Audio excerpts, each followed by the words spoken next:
दोस्तों, भगवान शिव के बारे में ऐसा कहा जाता है कि भगवान शिव त्रिलोक के आदि और अंत के देवता हैं, जिनके आगे दुनिया की सभी शक्तियाँ असफल हो जाती हैं। लेकिन क्या आपको मालूम है आखिर भगवान शिव का जन्म कैसे हुआ था? उनकी माता कौन थी और उनके पिता का क्या नाम था? उन्होंने किससे अपनी शिक्षा प्राप्त की थी और किस किस को शिक्षा का दान दिया था? अगर नहीं तो चलिए, क्योंकि इस वीडियो के माध्यम से हम आपके इन्हीं सभी सवालों का जवाब देने वाले हैं, इसलिए प्लीज इसे स्किप किए बिना एंड तक जरूर देखना।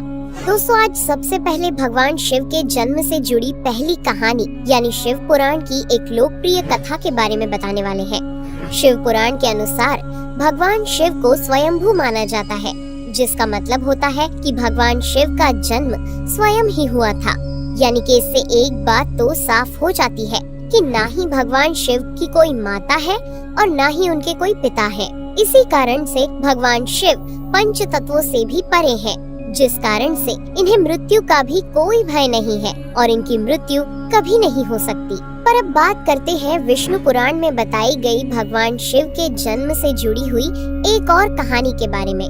विष्णु पुराण में बताया गया है कि भगवान विष्णु के माथे से निकलने वाले तेज के कारण भगवान शिव की उत्पत्ति हुई थी और उनके नाभि से निकलते हुए तेज से कमल पर विराजमान ब्रह्मा जी का जन्म हुआ था। मगर दूसरी ओर भगवान विष्णु के जन्म के बारे में शिव पुराण में बताया गया है कि एक बार की बात है जब भगवान शिव अपने घुटने मल रहे थे और उनके घुटनों से निकलने वाले मैल से भगवान श्री विष्णु जी का जन्म हुआ था।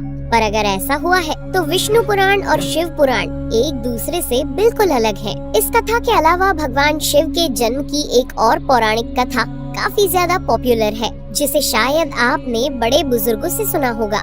पर अगर नहीं सुना तो आपकी जानकारी के लिए बता दें कि एक बार की बात है जब भगवान विष्णु और परम ब्रह्मा जी के बीच इस बात पर बहस छिड़ गई थी कि आखिर इस संसार में सबसे महान कौन है। और जब भगवान विष्णु और भगवान ब्रह्मा इस बात को लेकर बहस कर रहे थे तो एक जलते हुए खम्बे के रूप में महादेव उनके बीच आए थे। दोस्तों, वो दोनों इस रहस्य को नहीं समझ पाए और तभी अचानक से एक आवाज आई जिसने कहा कि जो भी इस खम्बे का छोर ढूंढ लेगा वही सबसे महान कहलाएगा।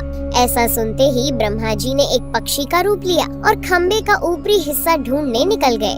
वहीं विष्णु जी ने वराह का रूप धारण किया और खम्बे का अंत ढूंढने निकल गए।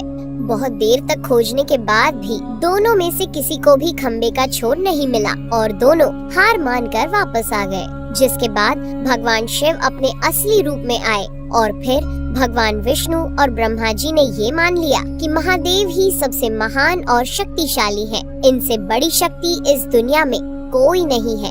इसके साथ ही शिव पुराण में बताया गया खम्बा इस बात को दर्शाता है कि ना ही भगवान शिव जन्मे थे और ना ही उनका कोई अंत है। और एक कारण तो यही है कि भगवान शिव को स्वयंभू कहा जाता है, यानी भगवान शिव का अंत है ही नहीं, वे अमर हैं।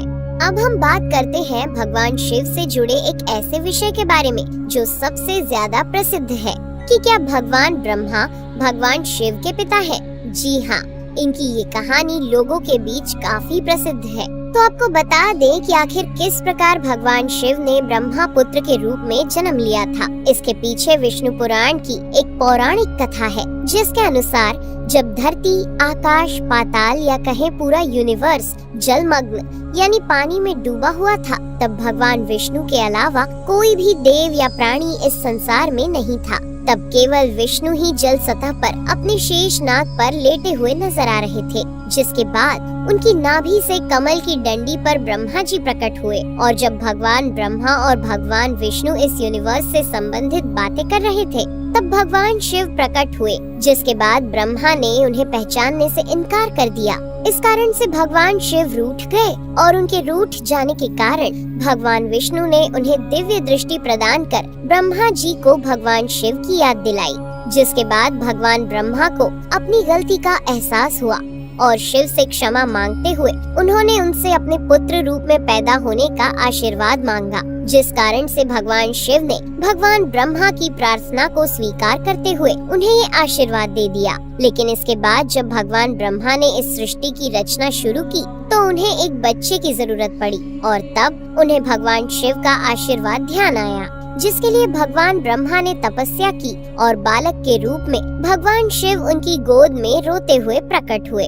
आपको बता दें कि ये भगवान शिव का एकमात्र बाल रूप है। जब भगवान ब्रह्मा ने उनके रोने का कारण पूछा तो उन्होंने बताया कि उनका कोई नाम नहीं है। तब भगवान ब्रह्मा ने भगवान शिव का नाम रुद्र रख दिया, जिसका मतलब होता है रोने वाला। पर इसके बावजूद भी भगवान शिव चुप नहीं हुए, इसलिए ब्रह्मा ने उन्हें दूसरा नाम दिया।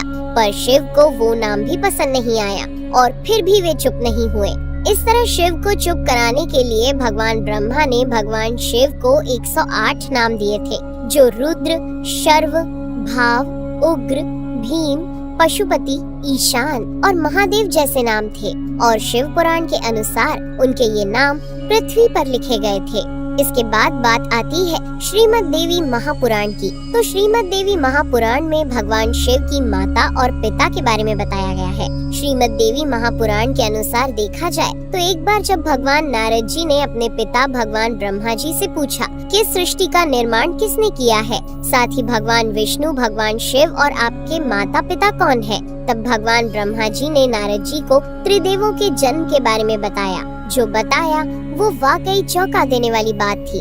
दरअसल उन्होंने कहा कि देवी दुर्गा और शिव स्वरूप ब्रह्मा के योग से ब्रह्मा, विष्णु और महेश का जन्म हुआ था। यानी प्रकृति का रूप लिए माँ दुर्गा ही हम तीनों की माता है और ब्रह्मा यानी काल सदाशिव हमारे पिता है।